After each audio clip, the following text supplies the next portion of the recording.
Өдрийн мэнд. Өнөөдөр 10 жилийн төхөж байгаа гэсэн баяр хүргэе өнөөдөр нь. Маш их баярлалаа. Тэгээ урьж бас нэвтрүүлэгтээ ярилцлага авч яваад баярлж байна.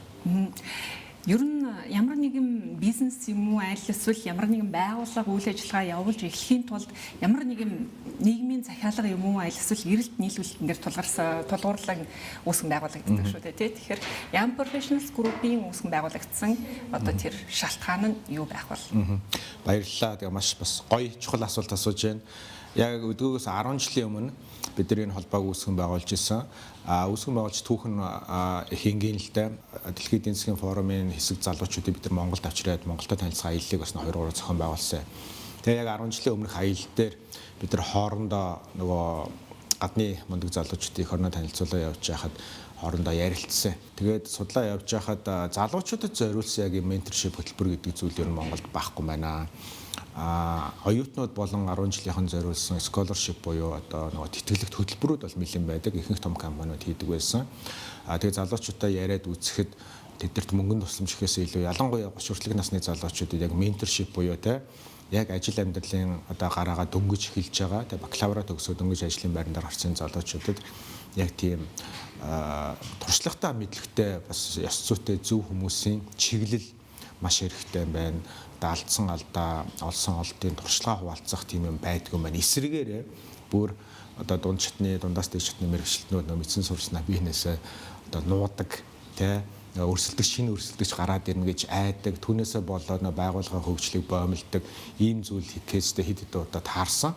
Тэгээд энэ хөтөлбөрийг хэрэгжүүлэх ёстой байна гэдээ эхлүүлж байлаа. Гадаад харилцаа болон түншлэл хамтын ажиллагааны талаар ярилцлага үргэлжлүүлвэл.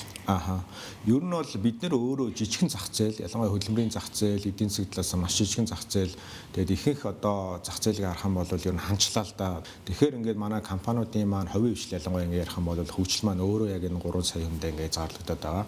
Гэхдээ бид нар жоохон одоо урагшаа харах юм бол заавал тэр төв дамнаж одоо Хойд Америктэй, Австрали, Зөв Өмнөд Аз гэхгүйгээр ядаж энэ Төв Аз тал дээрээ те бид нар ажиллах юм бол асар том зах зээл байгаад байгаа. Тэгээд ийм нөгөө вижнтэй те алсын хараатай тэгээд яг энийгээ гүйцэтгэх одоо зоригтой тэгээд тууштай ийм залуучууд компаниуд болон олноор гараасаа гэж бодож байгаа. Тэгээд манай яг энэ хөтөлбөрөөр дамжиж суралцаж 1 жил ингээд хөтөлбөрт хамрагддаг залуучууд бол их менторүүд маань дийлийнх нь гадаад ихтэй сурвалж сурсан, тэнцээ магистр, доктор, бакалавра хийхээр төлөвлөж байгаа юм залуучууд байгаа гэдэг. Тэгээд бидний болохоор бас алсын хараа мөрөөдөл болохоор аль болох бүсийн хэмжээнд, дэлхийн хэмжээнд ажиллаж амьдрах тийм амбицтай байдаг.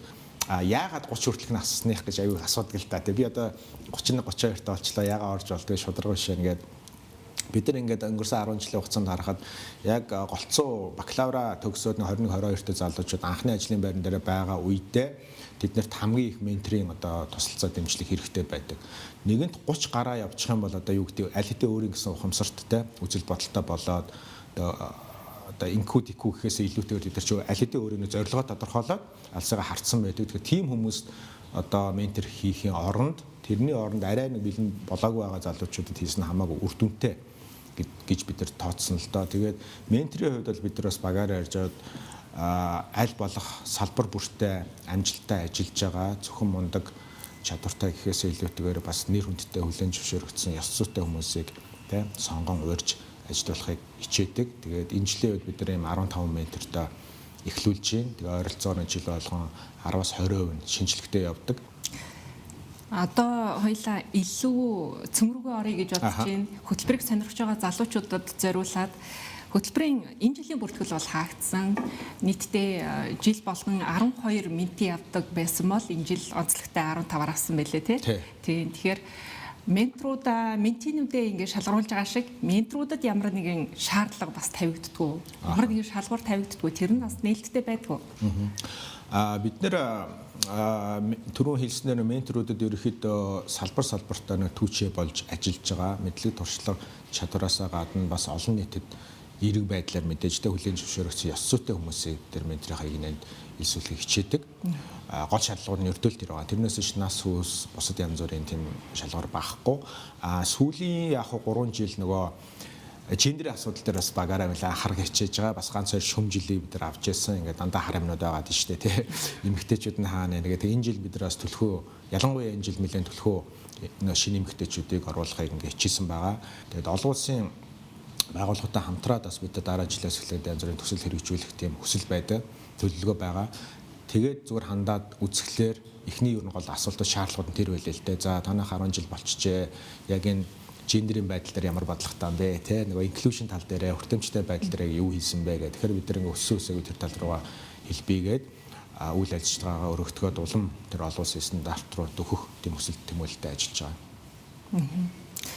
Миний дараагийн асуулт бол гээшээ чиглэж байлаа. 10 жилийн үр дүн одоо ингээд эргээд харахад та яг энэ үр дүнгээ сэтгүүлж одоо үзэгчтэйгээ хуваалцвал бахархах зүйлс зөндөө олон байгаа гэж бодож байна. Зөндөө олон байгаа тий. Тэгээ нөгөө манай багийнхан ч одоо нөгөө зөндөө нийт одоо төгссөн ментинер тажбар 200 төгсөж байгаа. Мент руу давхарцсан тоогоороо ингээ бараг 100 гараа авчиж байгаа байхгүй янз бүрийн мөс салбарын. Тэгээ энэ тэнд явж байхад сайн уу та гэл ментл би нөгөө мэдхгүй тий. Бүр мартцсан олон жилийн өмнөх нөгөө үрээ танихгүй юу гэдэг лээ тэрэн шиг тий. Тэгээд хамгийн гоё зүйл нь салбар болгондоо манай ментинер ямар нэгэн одоо тийм нэр хүнд болон ёс зүйн зөрчил гаргахгүй бүгд мундаг ажиллаж байгаа. Тэр нь үнэхээр бахархмаар байгаа тий. Зарим нь ингээд өөрийнхөө компани байгуулад олон улсад ингээд гараа явуулсан байна. Тэгээ би бас ажлын шугамаар гадаад улсууд руу бас ойр ойрхон хэмжээ ажиллаар явдаг. Ер нь энэ тэнд явж яхад ер нь бол банк тааралдах гэдэг болцсон шүү. Тэгэхээр ингээд зөвхөн Монголдод төдийгүй дэлхийд даяар ингээд өөрсдийнхөө хүч хөдөлмөрөөр үнэлүүлээд ажиллаж байгаа нь маш их бахархалтай санагддаг. За би сүүлийн асуултаа тавьж товчхон тавиад та ч гэсэн бас товчхон хариулахыг бодоорой. Ер нь энэ хөтөлбөрийн дараагийн одоо нийгэмд үзүүлэх ач холбогдлоос гадна хувь хүнд үзүүлэх ач холбогдлыг та юу гэж харж юу гэж үнэлж байгаа бол? Би хандлага гэж ганц зүгээр хариулмаар байна. Яагаад бол нийгэм өөрөө хүнээс бүрддэг. Ялангуяа Монгол улсын одоо нийт хүн амын чинь те бараг 70 орчим хувь нь одоо 35 37 хүртэлх насны залуучууд байгаа байхгүй юу. Тэгээд энэ нийгмийн цөмийг бүрдүүлж байгаа энэ залуучуудыг бидний үүрэг те эдгээр бид нар өөрсдөө ч гэсэн залуу хүн ч гэсэн 10 нас 20 насаар дүү энэ залуучуудаа эргээгээд өөрсдийнхөө өнгөрсөн хугацаанд алдж байсан алдаагаа давтуулахгүй тулд те нөгөө талаасаа тэр үетэй харьцуулах юм бол асар их боломжтой нөхцөлд бид нар одоо ажиллаж амьдарч байна л да тий.